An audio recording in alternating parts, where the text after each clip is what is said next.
This is a story I haven't told anyone in years, and for good reason. My friends and I used to get a kick out of exploring abandoned places. Growing up in New Jersey, there were enough forgotten spots within driving distance to keep us occupied for hours. Most of what we did was fairly mundane, decaying buildings, empty factories, things like that. But every now and then, we'd come across something that sent a real chill down our spines. One of those places had been on our radar for a while, an old, abandoned middle school about 30 minutes away. I won't say the name here for privacy reasons, but if you're into urban exploration, you've probably heard of it. We'd seen pictures online and figured it was finally time to check it out. It was a late summer evening, and we were getting tired of the usual routine, shooting hoops in my backyard or just driving around aimlessly. I can't remember who brought it up, but we made a spontaneous decision to go check out the school. That night, there were 4 of us: me, Matt, Chris, and Oliver. Matt and I were into graffiti, so we brought along a couple cans of spray paint, black and white. Beyond that, I had some leftover fireworks from the 4th of July stashed in my bag. Our usual routine was simple: explore inside, get to the roof, shoot off some fireworks, and then haul ass before the cops showed up. This time would be no different. Matt drove us there, and we parked a few blocks away. The school was bigger than we expected, much larger than the pictures had shown. We couldn't wait to explore it, though we knew it would take us hours to cover everything. That was fine by us. We all had short attention spans and knew we'd get bored quickly. Frank was the first to spot a gap in the fence, so we all slipped through. We found a door that wasn't boarded up and went inside. Even with our flashlights, the place was unnerving. It felt like stepping into a ghost town, empty hallways with exposed wires and insulation hanging from the ceiling. Pieces of broken furniture littered the floors. We were drawn to the basement first, which was by far the creepiest part of the school. The floors were damp and the walls were covered in peeling paint. We didn't stick around for long, mainly because we could sense the unease building between us. There was a giant pentagram painted on the floor in one of the rooms, but honestly, that wasn't the weirdest thing we'd seen. We'd come across this kind of thing before during our explorations. We moved on quickly. Eventually, we made our way to the 2nd floor. One of the classrooms had a completely blank white wall, and Matt and I couldn't resist. We set to work tagging it while Oliver and Chris decided to explore some more. They were hoping to find a way to the roof. We stayed behind and continued painting.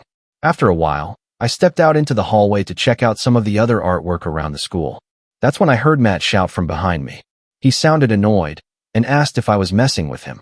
I told him I didn't know what he was talking about, but he insisted that I had taken his bag. I swore I hadn't touched it. I had been standing in the hallway the whole time. He believed me after a moment, but still muttered something about how it must have been Chris. We checked the room thoroughly, but the bag was gone. With no bag and no paint to work with, we decided to go find Oliver and Chris, assuming they were on the roof by now. We climbed up to the highest floor we could reach, but the stairs didn't take us all the way up. After wandering the hallways for a bit, I stepped into a side room and froze. There, on the wall, was another pentagram. Only this one was freshly painted, and there were still drops of wet paint dripping down the edges. And in the corner of the room, sitting innocently on the floor, was Matt's bag. Matt followed me into the room, immediately noticing the bag. Without a word, he grabbed it and muttered, "What the hell is wrong with him?" He didn't wait for a response, and we both left the room, unsure of what to make of it. We started heading down the hallway, not really saying anything. We just wanted to find Oliver and Chris. As we walked, we suddenly heard the sound of rapid footsteps coming towards us. It was Oliver and Chris, motioning for us to follow them. We didn't ask questions, we just ran. Yuri, our driver, explained quickly, but the only thing I gathered was that we weren't alone. We were being chased, and we had to get out of there. The 4 of us were now scrambling through the building, trying to find the exit. We couldn't remember how we got in, and the place felt like a maze. Eventually, we stopped to catch our breath, realizing we'd ended up in an entirely different part of the building. After a moment of panicked discussion, we decided to look for a random stairwell and head down. There was no one chasing us for the moment, but we still kept our footsteps light and cautious. We found a stairwell and made our way down a couple of floors.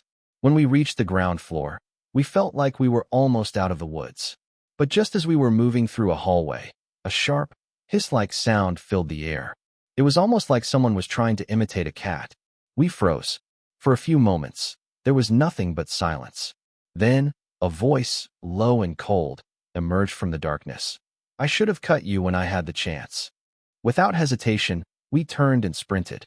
The sound of multiple footsteps followed us, growing closer and closer as we ran for our lives. We turned a corner and, by some miracle, found the door we had originally entered through. We bolted through it and didn't stop until we were outside, across the fence, and in the safety of the car. Matt was still furious, but there was something deeper going on. He was shaken, just like the rest of us. As we drove away, Oliver shared what had happened on their end. He said that when they couldn't find a way to the roof, they decided to explore another floor. That's when they heard strange metallic sounds coming from one of the rooms. Inside, they saw 3 cloaked figures sitting in a circle, hunched over something on the floor. They looked like they were playing with marbles or stones. The moment the figures saw Oliver and Chris, they jumped up and began chasing them. That's when they bolted up to the 4th floor and met us. None of it made sense. Why would they take Matt's bag if their intentions were hostile?